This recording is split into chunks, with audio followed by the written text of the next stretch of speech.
आज दिल्ली के मुख्यमंत्री अरविंद केजरीवाल जी को ईडी ने राउज एवेन्यू कोर्ट में पेश किया। राउज एवेन्यू कोर्ट में मुख्यमंत्री अरविंद केजरीवाल जी के लिए दलीलें वकीलों ने नहीं रखी।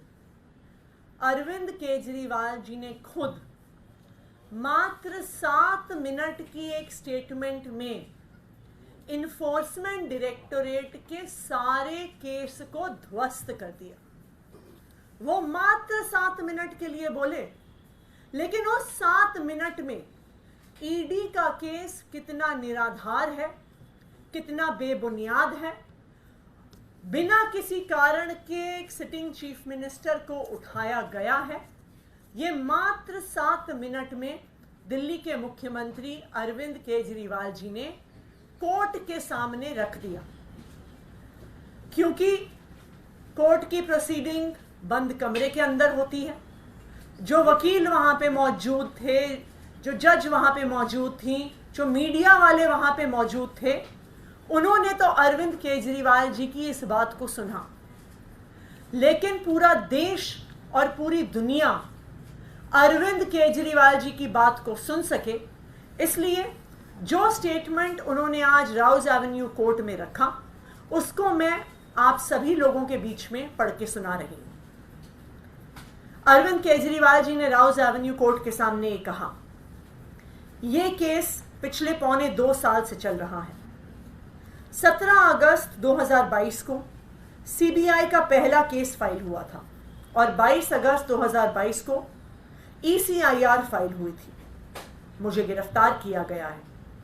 ना तो किसी कोर्ट ने मुझे दोषी तक करार दिया है और ना ही मेरे ऊपर कोई मुकदमा चला है, ना ही मेरे ऊपर कोई आरोप तय हुआ है और ना ही मेरे ऊपर कोई आरोप लगे हैं। अभी तक इस केस में सीबीआई ने 31,000 पेज कोर्ट में फाइल किए हैं और 294 विटनेस को एग्जामिन किया है। ईडी लगभग 162 विटनेस को एग्जामिन कर चुकी है और 25,000 पेज फाइल कर चुकी है।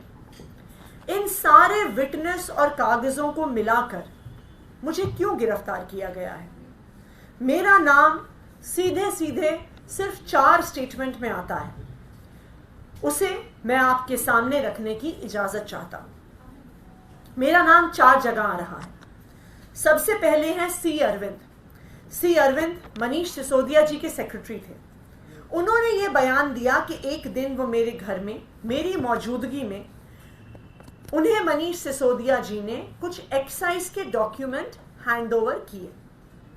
उन्होंने ये नहीं कहा कि कुछ पैसे दिए, ऐसा कोई भी आरोप नहीं है।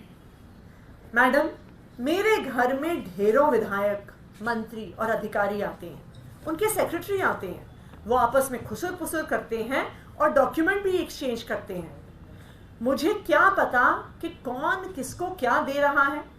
क्या ये एक बयान एक मौजूदा मुख्यमंत्री को गिरफ्तार करने के लिए काफी है? मगुंटा श्रीनिवास रेड्डी MSR, ये जगन रेड्डी की पार्टी के सांसद थे। MSR एक दिन 16 मार्च 2021 को 4:30 बजे मेरे दफ्तर आए। इससे पहले उन्होंने 10 दिन पहले मुझे ईमेल लिखी थी, मैं एक सांसद हूं और मुख्यमंत्री से मिलना चाहता हूं। मेरे ऑफिस से उन्हें 10 दिन बाद के मिलने का समय दिया गया। वो 4:30 बजे मेरे पास मिलने के लिए आए। मैं किसी वजह से जल्दी में था, तो उन्होंने मेरे से कहा कि मुझे दिल्ली में अपना फैमिली चैरिटेबल ट्रस्ट खोलना है, उसके लिए मुझे जमीन चाहिए। हमने कहा कि जमीन हमारे अंडर नहीं आती है, LG साहब के अंडर आती है। आप चिट्ठी दे दीजिए, मैं LG को ये चिट्ठी पहुंचवा दूंगा। 16 सितंबर 2022 को उनके घर पे रेड होती है। उनसे पूछा जाता है कि क्या आप केजरीवाल जी से मिले थे? उन्होंने कहा कि हाँ, मैं मिला और मैं केजरीवाल जी से अपनी फैमिली ट्रस्ट के लिए जमीन मांगने के लिए गया था। ये 16 सितंबर 2022 को सेक्शन 17 में जिक्र है। 5 महीने के बाद 10 फरवरी को उनके बेटे को गिरफ्तार कर लिया जाता है। उसके बावजूद वो अपनी स्टेटमेंट पर कायम रहते हैं। जब 5 महीने तक उनका बेटा गिरफ्तार रहता है, तो फिर वो टूट जाते हैं। 16 जुलाई उनके पिताजी अपना स्टेटमेंट बदल लेते हैं। 16 जुलाई को वो अपना बयान बदल लेते हैं और 18 जुलाई को उनका बेटा छूट जाता है। उसके बाद उनका कोई स्टेटमेंट नहीं आता। बयान पर बयान हो रहे थे जब तक वो अपना बयान मेरे खिलाफ नहीं दे रहे थे। जैसे ही उन्होंने मेरे खिलाफ बयान दिया, बेटा भी छूट गया और बयान होने भी बंद हो गए और 3 अक्टूबर को माफीनामा भी हो गया। मिशन कामयाब हो गया। इसका मतलब ईडी का मकसद केवल और केवल मुझे फंसाना था। सेक्शन 50 में एमएसआर के 3 स्टेटमेंट हुए, तीनों बराबर हैं। इनमें से एक एक स्टेटमेंट को ही तवज्जो क्यों दी गई? क्या जांच की गई कि इनमें से एक सही है और बाकी 2 गलत हैं? जो 25,000 पेज ईडी ने फाइल किए, उन 25,000 पेज में जो केजरीवाल के खिलाफ वाला स्टेटमेंट है, सिर्फ उसको लगाया गया, बाकी दोनों स्टेटमेंट्स दबा दिए गए। आखिर ऐसा क्यों है? कोर्ट के सामने तीनों स्टेटमेंट लाने चाहिए थे ताकि कोर्ट डिसाइड कर सके कि सच्चाई आखिरकार क्या है। तीसरा स्टेटमेंट है उनके बेटे का, राघव मगुंटा। राघव मगुंटा को 16 सितंबर को उसके घर पर रेड होती है और उसका बयान लिया जाता है। 10 फरवरी को उसको गिरफ्तार किया जाता है। उसके बाद उसके 5 बयान लिए जाते हैं। उसमें वो यही बोलता है जो उसने पहले बोला है। 5 महीने तक वो जेल में रहता है। उसके बाद 16 जुलाई को जब पिताजी बयान बदल देते हैं तो 18 जुलाई को उसको छोड़ दिया जाता है। उनके 7 बयान हुए, जिसमें से 6 में वो मेरे खिलाफ नहीं बोलते और 7वें में जैसे ही वो मेरे खिलाफ बोलते हैं उसके बाद उनका कोई स्टेटमेंट नहीं होता है। उनको जेल से छोड़ दिया जाता है, उनको माफीनामा दे दिया जाता है। ये जो 6 स्टेटमेंट हैं, ये रिकॉर्ड में नहीं लगाए जाते। चौथा है शरद रेड्डी। शरद रेड्डी के केस में 16 सितंबर में उसके यहां रेड हुई। उसने मेरे खिलाफ कुछ नहीं बोला। 9 नवंबर को उसने मेरे खिलाफ कुछ नहीं बोला। 10 नवंबर को उसकी गिरफ्तारी हो गई। उसके बाद उसके 9 बयान दर्ज किए जाते हैं जिसमें वो मेरे खिलाफ कुछ नहीं बोलता। उसके बाद 6 महीने गिरफ्तार रहने के बाद 25 अप्रैल को वो टूट जाता है और वो केवल इतना कहता है कि मैं विजय नायर के साथ सीएम साहब के पास गया था। सीएम साहब जल्दी में थे तो सीएम साहब ने कहा कि विजय के टच में रहो, विजय अच्छा लड़का है। मैं केवल ये जानना चाहता हूं कि क्या ये 4 स्टेटमेंट एक मौजूदा मुख्यमंत्री को गिरफ्तार करने के लिए पर्याप्त हैं? नंबर 2, जो 30,000 पेज फाइल किए गए हैं, ये 30,000 पेज के अलावा 1 लाख पेज ईडी के दफ्तर में पड़े हुए हैं जो हमारी बेगुनाही साबित करते हैं, जो हमारी बेगुनाही के सबूत हैं। उनको कोर्ट के सामने नहीं लाया गया। शराब घोटाले का पैसा आखिर कहां है? आरोप लगाया जा रहा है कि 100 करोड़ रुपए किसी साउथ लॉबी ने शराब की पॉलिसी बनाने के लिए आम आदमी पार्टी को दिए। यह जस्टिस संजीव खन्ना का ऑर्डर है। इस मौके पर अरविंद केजरीवाल जी ने, जो जज साहिबा थी, उनको जस्टिस संजीव खन्ना जी का ऑर्डर पकड़ाया।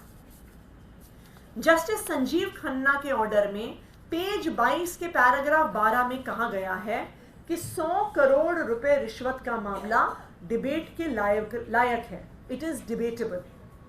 इसका मतलब है कि ये रिश्वत का मामला संदेह में है। इसका मतलब इस रिश्वत के मामले का कोई भी सबूत नहीं है। असली शराब घोटाला शुरू होता है ईडी की जांच के बाद। जब ईडी की जांच शुरू होती है, ईडी की जांच के 2 मकसद थे। पहला मकसद था आम आदमी पार्टी को क्रश करना, आम आदमी पार्टी को भ्रष्टाचारी साबित करना, खुद फैलाना कि आम आदमी पार्टी ने शराब घोटाला किया है। ईडी का दूसरा मकसद था इसके पीछे एक एक्सटॉर्शन रैकेट चलाना जिसके जरिए वो पैसा इकट्ठा कर सके। शरद रेड्डी के केस में शरद रेड्डी को जमानत 2 कारण से मिली। सबसे पहले, शरद रेड्डी ने मेरे खिलाफ बयान दिया और शरद रेड्डी ने गिरफ्तार होने के बाद 55 करोड़ रुपए का चंदा भारतीय जनता पार्टी को दिया। गिरफ्तार होने के बाद 55 करोड़ रुपए के बॉन्ड शरद रेड्डी ने खरीदे और उसके बाद उसे जमानत मिल गई। इससे मनी ट्रेल साबित हो जाता है। गिरफ्तार होने के बाद उसने 55 करोड़ रुपए का चंदा भारतीय जनता पार्टी को दिया। भारतीय जनता पार्टी में यह पैसा सीधा तौर पे उनके अकाउंट में गया। इससे मनी ट्रेल साबित होती है। यही पूरी जांच का मकसद था कि एक तरफ आम आदमी पार्टी को क्रश करना, एक स्मोक स्क्रीन क्रिएट करना और पीछे से एक्सटॉर्शन करना। ये बयान आज दिल्ली के मुख्यमंत्री अरविंद केजरीवाल जी ने राउज एवेन्यू कोर्ट में दिया। ये बयान साफ साफ साबित कर देता है कि उनको सिर्फ 4 ऐसे बयान के आधार पर गिरफ्तार किया गया है जिन बयानों का कोई आधार नहीं है, जिन बयानों को देने से पहले उन व्यक्तियों ने कई ऐसे बयान दिए जहां पे उन्होंने कहा हम अरविंद केजरीवाल को नहीं जानते, हम अरविंद केजरीवाल को नहीं मिले, लेकिन महीनों में जेल में रहने के बाद उनके बयान पलट जाते हैं। तो आज अरविंद केजरीवाल जी ने राउज एवेन्यू कोर्ट के सामने अपना पूरा बयान रखकर ईडी के सारे केस को ध्वस्त कर दिया। आज अरविंद केजरीवाल जी ने अपना बयान सामने रखकर पूरे देश के सामने यह साबित कर दिया कि ईडी का असली मतलब है एक्सटॉर्शन डायरेक्टरेट, कि ईडी का प्रयोग किया जाता है एक्सटॉर्शन करने के लिए। और असली शराब घोटाला शुरू हुआ ईडी की जांच के बाद, जब इस शराब घोटाले की जांच के माध्यम से पैसे शराब कारोबारियों से एक्सटॉर्ट किए गए। Thank you. एक सवाल ये पूछा जा रहा है कि क्या केजरीवाल जिस तरीके से लगातार प्रेस कॉन्फ्रेंस कर रही हैं, संदेश पढ़ रही हैं अरविंद केजरीवाल, क्या वो अरविंद केजरीवाल की जगह ले लेंगे आने वाले समय में? देखिए, सुनीता केजरीवाल जी अरविंद केजरीवाल की पत्नी है। अरविंद केजरीवाल का पूरा परिवार, आम आदमी पार्टी के हर नेता का पूरा परिवार शुरू से इस संघर्ष में आम आदमी पार्टी के साथ खड़ा रहा है। अरविंद केजरीवाल जब से इंडिया अगेंस्ट करप्शन मूवमेंट में आए, जब से आम आदमी पार्टी बनी, उस पूरे संघर्ष में उनका पूरा परिवार उनके साथ एक चट्टान के तौर पर खड़ा रहा है, उनको सपोर्ट किया है। इस उतार चढ़ाव वाले सफर में, इस संघर्ष में सुनीता केजरीवाल जी, उनके बुजुर्ग माता पिता, उनके दोनों बच्चे हमेशा अरविंद केजरीवाल जी के साथ खड़े रहे हैं, आम आदमी पार्टी के साथ खड़े रहे। आज भी इस मुश्किल समय में भी उनका पूरा परिवार इस संघर्ष में साथ में है और इस संघर्ष में साथ में रहेगा। छगन भुजबल के बाद अब प्रफुल्ल पटेल से जुड़े हुए करप्शन के मामले को सीबीआई ने क्लोजर रिपोर्ट फाइल कर दी है। देखिए, ये बिल्कुल साफ है कि ईडी और सीबीआई का प्रयोग विपक्ष को खत्म करने के लिए किया जा रहा है। विपक्ष के सभी नेताओं के ऊपर एक एक करके केस लगाए जाते हैं। जो भारतीय जनता पार्टी में आ जाता है उसके ऊपर केस खत्म कर दिए जाते हैं। छगन भुजबल के केस में ऐसा हुआ कि ईडी ने कहा कि हमारी फाइल खो गई है, इसलिए हम केस बंद कर रहे हैं, और आज फिर से यही मामला सामने आया है। तो ये बिल्कुल साफ है, जो भारतीय जनता पार्टी में जाएगा वो भारतीय जनता पार्टी की वॉशिंग मशीन से धुल जाएगा। जो भारतीय जनता पार्टी का विरोध करेगा वो सत्येंद्र जैन, मनीष सिसोदिया, संजय सिंह और अरविंद केजरीवाल जी की तरह हिरासत में रहेंगे, जेल में रहेंगे।